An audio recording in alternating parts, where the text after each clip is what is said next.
Hi, I'm here to talk about my new blog, Escape from Babylon, and one of the first articles that I've written in that particular blog called Islamic Terrorist Groups Partner with Mexican Drug Cartels.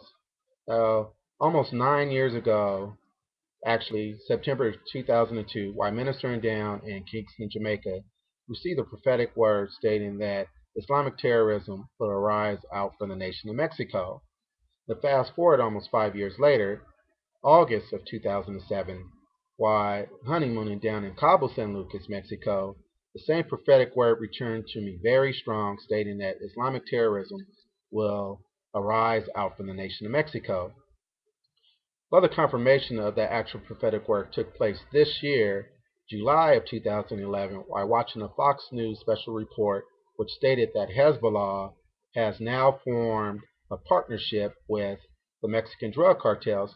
Now, any of you that aren't aware of the name Hezbollah, Hezbollah is actually a terrorist, Islamic militant terrorist group that is funded and supported by the nation of Iran.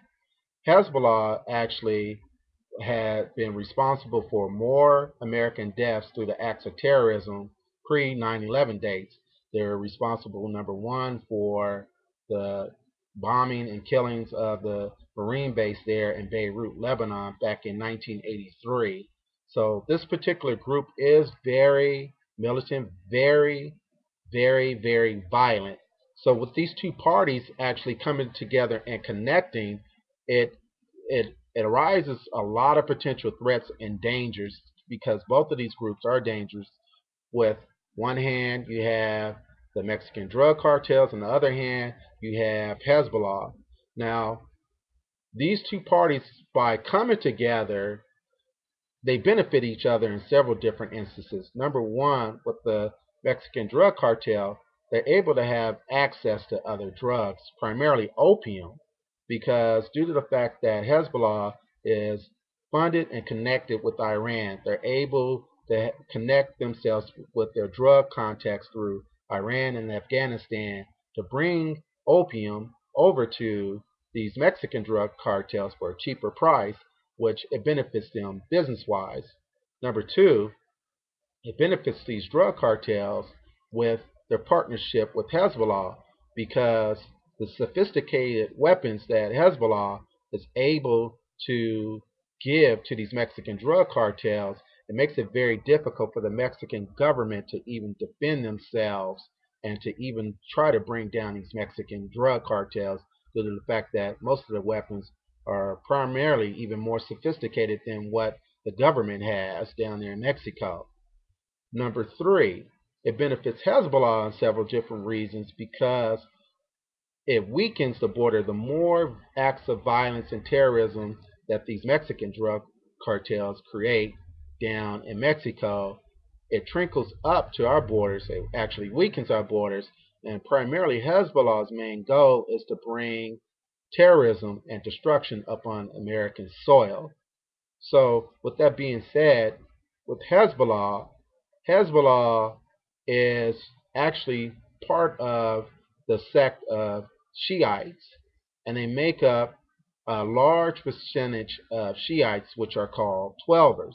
Those of you that aren't aware of what Twelvers are called, Twelvers are part of the Islamic group of Shiites, which believe that if they create chaos and havoc within the world, it will give rise to the Mahdi or the 12th Imam or all actuality the Islamic Messiah to arise and to come into power, to come and become the world ruler and make Islam the dominated religion and to rule for 7 years and then after 7 years destroy the world.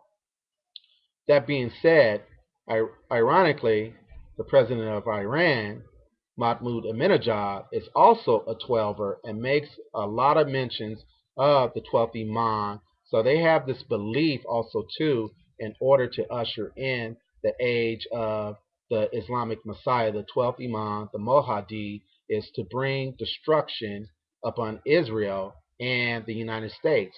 They actually refer to Israel as little Satan and the United States as the great Satan. So even when we looked at scriptures, Let's quickly go over to Matthew. I want to share with you Matthew chapter 24, verse 6 and 7. And it states this. It says, "And ye shall hear of wars and rumors of wars, and see that ye be not troubled. For all these things must come to pass, but the end is not yet. For nation shall rise against nation," that's ethnic group against ethnic group, or tribe against tribe also too, "and kingdom against kingdom, and there shall be famines and pestilence and earthquakes in divers places." In verse 8 it says, "And all these are the beginning of sorrows." So a true Christian shouldn't fear what's going on, but America is at a very, very dangerous spot because our nation has really turned away from God. And also, too, most of the Christians are lukewarm and full of sin and not really following Jesus Christ with full of passion and full endeavors of fulfilling their kingdom purpose. You know, they're more into getting a word from these pillow prophets, receiving a word. Oh, you're going to get a new car this week. Oh, you're going to get a house. Oh, you're going to be a millionaire. Oh, you're going to get a recording contract. And not being mindful that you must seek the kingdom of God first and foremost, and you must live a holy lifestyle. You must produce not only the gifts of the Spirit, but the fruit of the Spirit. That's just a side note. So we see that this terrorism is really blossoming and it's really moving forward. Just recently, we received a report up on this week that the U.S. actually foiled a plot between the Islamic terrorist groups and these Mexican drug cartels. I'll just read a little bit what occurred from Yahoo News reported this. It says officials said that this is a plot that that these Islamic terrorist groups have formed with these Mexican drug cartels. The officials said the plot included assassination of the Saudi ambassador to the United States with a bomb and subsequent bombs attacks on Saudi and Israeli embassies in Washington, D.C., bombings of the Saudi and Israeli embassies in Buenos Aires, Argentina, were also discussed. Now, we mentioned also Hezbollah has a strong presence in Mexico and they have a stockpile of weapons in Mexico, but they have a heavy presence down in Argentina because they have even training facilities, terrorist training facilities on farms down in Argentina. So they're able to carry out these acts of violence because they answer to the Iranian government. Let me read on about this plot against Washington, D.C. and against Argentina with these drug cartels. It says the new case called Operation Red Coalition began in May when an Iranian American from Corpus Christi, Texas, approached the DEA informant seeking the help of a Mexican drug cartel to assassinate the Saudi ambassador, according to the counterterrorism officials. The Iranian American thought he was dealing with a member of the Zeta Mexican Drug Organization, according to the agents. So, also, this person had direct contact with the higher ups with the Iranian government, and also Hezbollah has their prints on this also too. So he was also promising this informant that he was able to get more opium at a cheaper price if they carried out this acts of violence. Now, we think that we can rationalize with this particular group and that we can think, oh, okay, we can sit down and have peace discussions with them, but you can't rationalize with somebody that has an ideology and their religion says to kill those who don't believe in what they believe because they believe that Christians and Jews are infidels. Now, if we even look at some of the things that are said in their own Quran, if we look at Surah 2:190, Muhammad says this. Muhammad states and commands Muslims to fight or participate in jihad for Allah against the non-Muslims. That's number one. Surah 2 and 191 commands Muslims to kill disbelievers wherever they're found. In Surah 2 and 193, it says it directs Muslims to continue fighting until all disbelief is eradicated. Again, 12ers, on top of what's already written in the Quran, and 12ers actually believe that the only way that they can arise the Islamic Messiah is through the destruction of Israel and the destruction of the United States to give rise to the 12 Imam, the Mahdi. Let me read further on in the surah, in the Quran. Surah 4 and 101 states, "For the unbelievers are unto you open enemies." Surah 4, 8, 9. Surah chapter 4, verse 89 states, "Seize them, slay them wherever ye find them. In any case, take no friends or helpers from their ranks."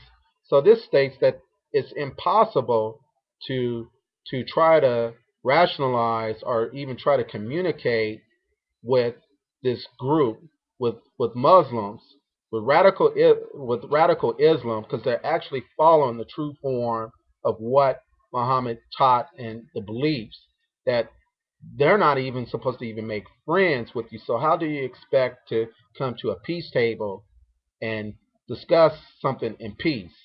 It's not going to happen, because the word of God also says in Ephesians 6 and 12, "For we wrestle not against flesh and blood, but against principalities." Now, we think also too, Americans, we're kind of arrogant and we've fallen asleep spiritually, and we all celebrated the death of Osama bin Laden, which was killed by the Navy SEALs over in Afghanistan, May of this year. We thought, okay, we are winning the war of terrorism, but you can't kill a spirit. So once that spirit leaves one individual, I don't care how many people go out and commit suicide bombings and all, that spirit is that demonic spirit that is making them carry out that particular thing is going to go to somebody else, and they're going to carry on those same demonic beliefs, and they're going to carry on those same violent actions until they fulfill their actual purpose. So due to the fact that Osama bin Laden is dead, and we think that we defeated Al Qaeda, there's other people that are waiting in the wings to cause havoc and danger. All right? Let's look at Surah 8 and 9. It says, "Remember, thy Lord inspired the angels with the message, I am with you. Give firmness to the believers. I will instill terror into the hearts of the unbelievers. Smite ye above their necks, and smite all their fingertips off them." So this is calling Muslims to rise up in jihad and to cause violence. Now, when we look at Surah 5 and 51, it says, "O ye who believe, do not take the Jews and the Christians for friends. They are friends of each other, and whoever amongst you takes them for a friend, then surely he is one of them. Surely Allah does not guide the unjust people." So we see also too that this states primarily that they're against Christian and Jews. We must keep in mind that this particular group, until they carry out of the arising of the Mahdi, the 12th Imam, the Islamic Messiah, they won't be satisfied until that occurs. They are bent on bringing the destruction. That's why Americans, especially the church, we need to wake up out of our slumber and sleep. I want to go over to Psalms 9 and 17, which states, "The wicked shall be turned into hell, and all the nations that forget God." So this country, and especially the American church, we need to make sure that we start preaching the John the Baptist type message that